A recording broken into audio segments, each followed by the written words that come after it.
1er mars 2022, c'est toujours un plaisir de vous retrouver. Bonjour à tous, bonjour à toutes, bienvenue sur votre Web TV. Malikouna Foni, c'est donc l'heure de votre flash d'information. Bienvenue encore.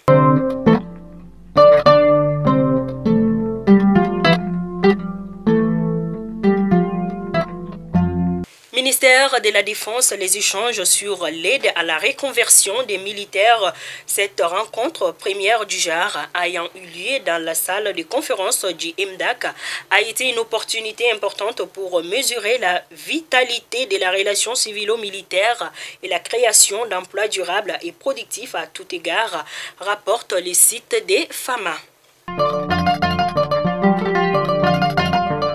Sénégal, Mali, en effet, ils ont quitté la ville de Dakar le 16 février dernier suite à l'embargo de la CEDEAO décrété contre notre pays. Des jeunes Sénégalais épris de panafricanisme ont décidé d'entamer une marche de Dakar jusqu'à Bamako, soit 1361 km. L'objectif est de manifester leur solidarité au peuple malien et soutenir la transition durant cette période si difficile.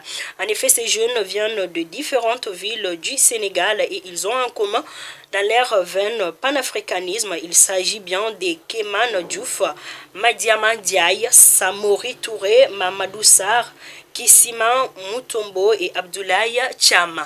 Ainsi, le peuple malien remercie nos frères sénégalais pour leur solidarité et nous souhaitons bon parcours à nos frères.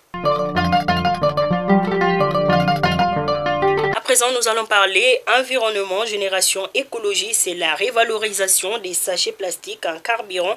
C'est l'ambitieux projet de deux jeunes Maliens au profil assez éloigné, mais à l'objectif commun, améliorer le bien-être de leurs concitoyens, explique l'un des promoteurs de Génération Écologie, une entité qui vise à soulager l'environnement de ces déchets plastiques tout en créant de la valeur ajoutée. Fait divers, Lafiabougou, dans la nuit du samedi au dimanche aux environs de 23h50, un affrontement a eu lieu entre des grains des jeunes à Lafiabougou en commune 5 du district de Bamako. C'était sur les terrains de foot non loin de la maison de l'ancien Premier ministre Moussa Mara.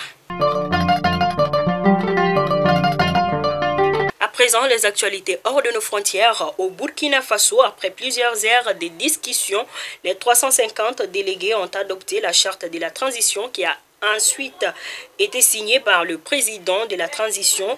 Les participants ont décidé d'une durée de 3 ans pour la transition avant des élections, alors que la commission technique avait proposé 30 mois.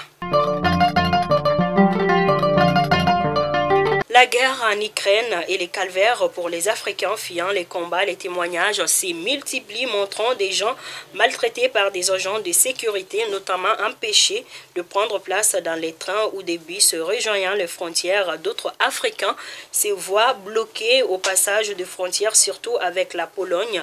Hier lundi, l'Union africaine a décidé de réagir officiellement.